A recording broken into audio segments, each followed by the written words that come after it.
The city didn't fall to bombs.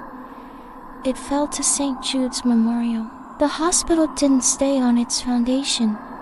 It grew roots, thick, throbbing cords of ivory-colored nerve tissue that tunneled through the subway system, tapping into the city's water mains. Now, the taps in every apartment didn't run with water. They ran with amniotic fluid. The triage of the damned Detective Miller, or what was left of him, wasn't a man anymore. He was a gurney. His spine had been snapped in 4 places and fused into a flat, rectangular frame. His arms and legs were the wheels, his fingers stripped of skin and hardened into calcified casters that shrieked as they rolled over the linoleum. On top of him lay a woman. She wasn't a patient. She was the oxygen tank.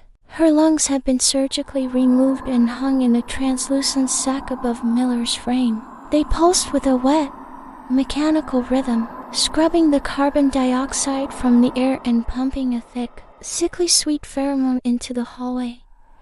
The surgeon of the hive at the end of the hallway of size stood the chief of staff. He was 14 feet tall, a tower of discarded surgical scrubs grafted onto a skeleton made of rusted forepoles and human femurs. He didn't have a face, just a cluster of 6 industrial surgical lamps where a head should be.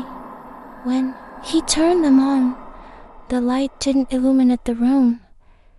It burned the shadows into the walls. Next, the chief vibrated. The sound came from a speaker made of a child's vocal cords, stretched tight across a metal bowl. The operating theater. The theater was the entire 3rd floor. The walls were lined with wall patients, people who had been flattened and stitched into the drywall to act as acoustic dampening. Their mouths were left open to act as vents for the anesthetic gas. A young nurse, the last wild human in the building, tried to crawl through the ventilation shaft. She looked down through a grate and saw the newborn ward. It wasn't babies.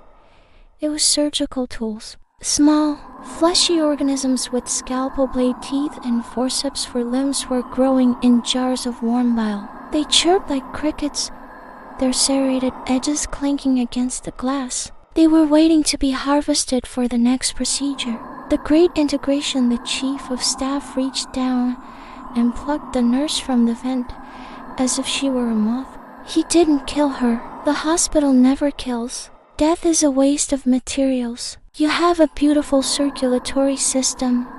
The chief buzzed. It will make a fine irrigation system for the south wing. He laid her on Miller, the gurney man. Miller's wheels shrieked in a tone that sounded like a sob. The chief didn't use a knife. He used his own fingers, long, silver needles that dripped with a paralyzing, honey-thick resin. He began to unspool the nurse's veins while she was still wide awake. He threaded them into the ceiling tiles, connecting her heart to the building's main power grid.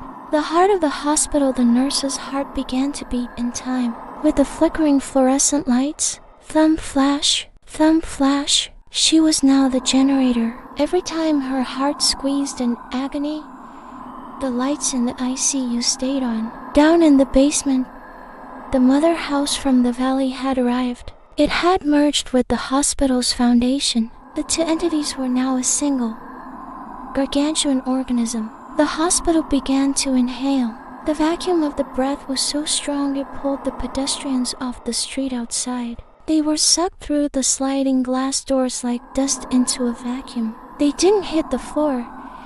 They hit the digestive vats, huge pools of stomach acid where their bones were softened so they could be molded into new bricks for the East Wing. The final diagnosis: the city is no longer a map of streets. It is a map of organ systems.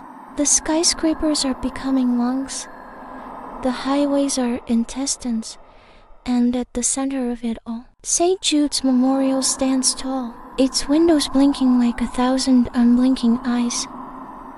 If you feel a pain in your chest, don't go to the doctor, because the doctor isn't a person anymore. The doctor is a room. And once you walk inside, you don't check out, you become the floor.